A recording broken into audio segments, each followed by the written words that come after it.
حضرت عمر رضی اللہ تعالیٰ عنہ روایت کرتے ہیں کہ زید بن سعانہ نامی ایک یہودی تھا جس کو حضور نے قرض دینا تھا۔ آقا کریم علیہ الصلوۃ والسلام دو جہاں کے مالک ہیں،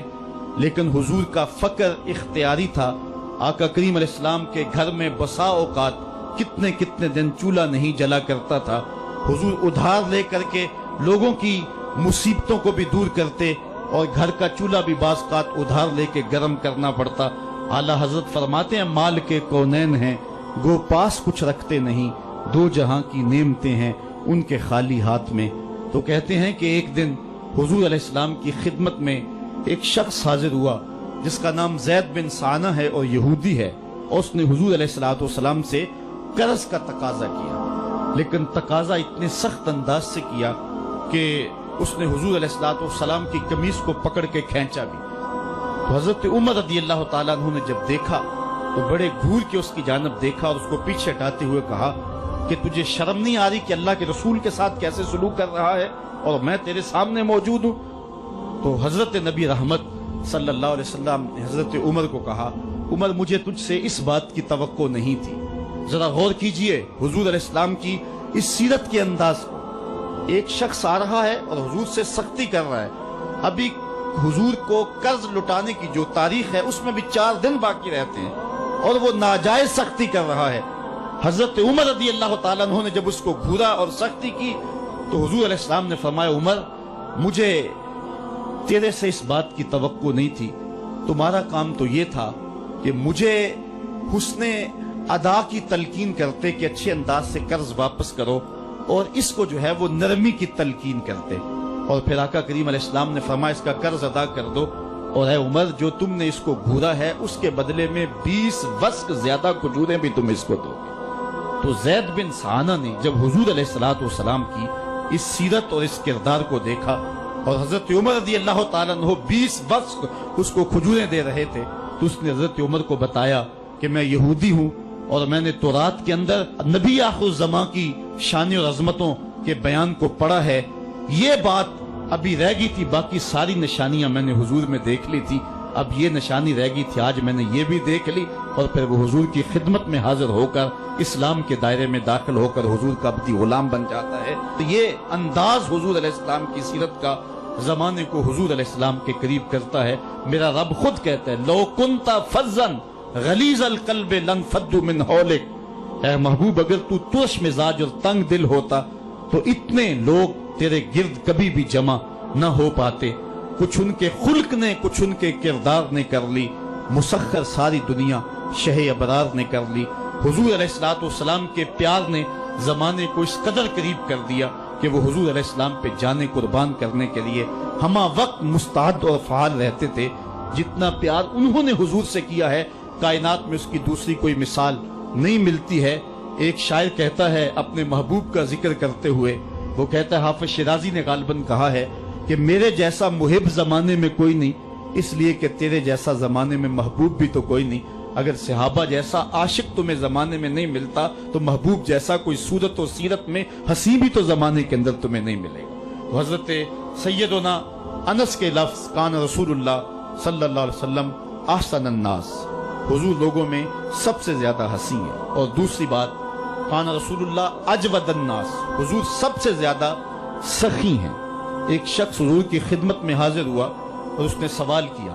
2 پہاڑوں کے درمیان جتنی جگہ ہوتی ہے اتنی بکریاں تھیں حضور کے پاس، حضور نے ساری اس کو عطا کر دی۔ وہ واپس جا کے اپنی قوم سے کہنے لگا کہ محمد عربی ایسا شخص ہے اتنا عطا کرتا ہے کہ پھر کمی کا شائبہ ہی باقی نہیں رہتا۔ تیسری بات حضرت انس فرماتے ہیں کان رسول اللہ صلی اللہ علیہ وسلم احسن الناس واجود الناس واشجع الناس، کہتے ہیں کہ حضور جتنے دلیر تھے جتنے بہادر تھے، کائنات کے تر اتنا بہادر ہم نے کوئی نہیں دیکھا۔ مولا کائنات فرماتے تھے جب جنگ کی بھٹی گرم ہوتی تو ہم دیکھتے کہ سب سے آگے بڑھ کر حملہ کرنے والے محمد عربی ہی ہوا کرتے تھے اور ہم حضور علیہ السلام کی اوٹ میں ہوا کرتے تھے۔ آقا کریم علیہ السلام نے اپنی زندگی میں اپنی تلوار سے اور اپنے نیزے سے جو ہے وہ کسی کو قتل نہیں کیا ہے، صرف ابی بن خلف وہ بد نصیب شخص تھا جس نے کہا تھا کہ میں نے گھوڑا رکھا ہے جس کو 16 رتن مکئی کے دانے روز ڈالتا ہوں اور اس گھوڑے کے اوپر سوار ہو کے میں آؤں گا اور اے محمد معاذ اللہ آپ کو شہید کر دوں گا، تو حضور علیہ السلام نے فرمایا اللہ نے چاہا تو میں تجھے قتل کروں گا۔ اور پھر غزوہ احد کے موقع پہ جب وہ آیا، کہنے لگا کہ میرا راستہ چھوڑ دو، اور پھر وہ گھوڑا لے کر کے آگے بڑھا۔ صحابہ آگے بڑھنے لگے تو حضور نے فرمایا پیچھے ہٹ جاؤ۔ حضرت حارث بن سما سے حضور نے چھوٹا سا نیزہ لیا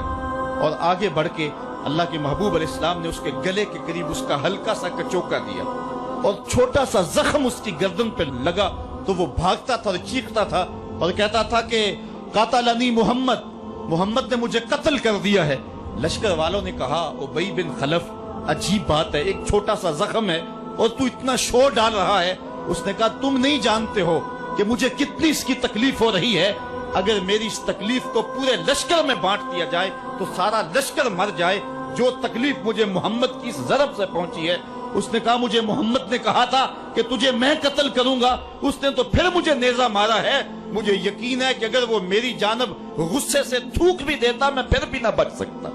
تو یہ حضور علیہ السلام کی جو ہے وہ دلیری اور بہادری کے قصے ہیں کہ آقا کریم علیہ السلام کی ضرب کو کون برداشت کرے، ایک معمولی خراش برداشت نہ کر سکا اور نارے جہنم میں جہنم کا وہ کتا جا پہنچا۔ تو آقا کریم علیہ السلام کی سیرت کے اس عنوان کو حضرت انس نے کتنے خوبصورت انداز میں بیان کیا۔ کان رسول اللہ صلی اللہ علیہ وسلم احسن الناس و اجود الناس و اشجع الناس، لوگوں میں سب سے دلیر بھی حضور، سب سے سخی بھی حضور، اور سب سے صورت و سیرت میں حسین بھی حضور۔ حضرت نبی رحمت صلی اللہ علیہ وسلم غزوہ حنین کے موقع پہ آپ دیکھیں سفید خچر کے اوپر سوار ہیں اور ایک پہاڑی درے میں کافر گھات لگائے بیٹھے تھے۔ جب اچانک انہوں نے تیر اندازی کی تو لشکر اسلام میں بھگدڑ مچ گئی۔ اس وقت حضور تھے جو خچر کو آگے بڑھا رہے تھے، حضرت عباس رضی اللہ تعالیٰ عنہ رکاب تھامے تھے اور آقا کریم کہہ رہے تھے انا نبی لا کذب انا ابن عبد المطلب، میں نبی ہوں اس میں کوئی جھوٹ نہیں، میں عبد المطلب کا بیٹا ہوں۔ تو حضور علیہ السلام کا یہ انداز کہ جب میدان کے اندر بھگدڑ مچی ہے تو سب سے آگے بڑھ کر کے کفار پر حملہ کرنے والے سفید خچر کے اوپر مصطفیٰ ہیں۔ علماء نے حضور کی بہادری کے اس قصے کو بیان کرتے ہوئے فرمایا جنگوں میں خچر کا سفید ہونا، ایک تو خچر کا ہونا بہادری پہ دلیل ہے اس لیے کہ گھوڑے رکھے جاتے ہیں کہ بھاگنا آسان ہو، اور دوسرا مٹیالے رنگ کے جو ہیں وہ جانوروں کی سواری کی جاتی ہے، یہ فوج کی وردی کا رنگ مٹیالہ، اس کی حکمت بھی یہ ہے۔ لیکن آقا کریم علیہ السلام سفید خچر پہ جو ہے وہ سوار تھے۔ حضور اتنے شجاع تھے، اتنے بہادر تھے، میدان میں بھاگنے کے لیے نہیں آتے تھے بلکہ حضور کفر کے چھکے چھڑانے کے لیے میدان میں داخل ہوا کرتے تھے۔ آقا کریم علیہ السلام کی سیرت کا وہ کون سا پہلو ہے اور وہ کون سا رنگ ہے جس نے معاشرے کو روشنی اور معاشرے کو اجالا نہیں دیا؟ آج میرے اور آپ کے آقا و مولا کی یہ سیرت ہمیں حضور علیہ السلام کی محبت کا حقدار بنائے گی۔ حضور اس دنیا کے اوپر مکارم اخلاق کی تکمیل کے لیے جلوہ گر ہوئے اور قرآن آپ کے خلق کی گواہی ہے، اس لیے حضور کی سیرت کو اپنانے کا تقاضا یقیناً آج کی اس بابرکت محفل میں آج کا یہ اجتماع ہم سے کر رہا ہے۔ ہم اپنی زندگی کو اور طرز حیات کو حضور کی سیرت کے سانچے میں ڈھال کر کے زندگی کی ایک ایک سانس اور ایک ایک لمحہ حضور کے نام پہ گزار دیں گے۔ اور آقا کریم علیہ السلام نے جس انداز سے اپنا خوبصورت زمانہ اور حیات ظاہری کا وقت گزارا اور ہمارے لیے روشنی چھوڑی، وہ قیامت تک آنے والی نسلوں کے لیے ایک اجالا ہے۔ امت مسلمہ بھانج نہیں ہے کہ اس کو عبادات کا طریقہ کسی اور جگہ سے لینا پڑے اور حسن اخلاق کسی اور جگہ سے لینا پڑے، اس کو قوانین کسی اور جگہ سے لینے پڑیں اور ان کو جو ہے وہ اپنی عائلی زندگی کا نظام کسی اور جگہ سے لینا پڑے۔ ہماری زندگی کے سارے نمونے مصطفیٰ کریم کی ذات میں موجود ہیں۔ میرے رب نے کہا لَقَدْ كَانَ لَكُمْ فِي رَسُولِ اللَّهِ أُسْوَةٌ حَسَنَةٌ، حضور کی زندگی تمہارے لیے بہترین نمونہ ہے۔ اللہ حضور کی زندگی کا نور ہمارے من میں اتار دے، ہمارے باطن کو حرارت اور نور اور اجلا پن نصیب کرے۔ کار ما آخر شدو آخر ز ما کار نشد، مشت خاک ما غبارے، کوچہ یار نشد و آخر دعوانا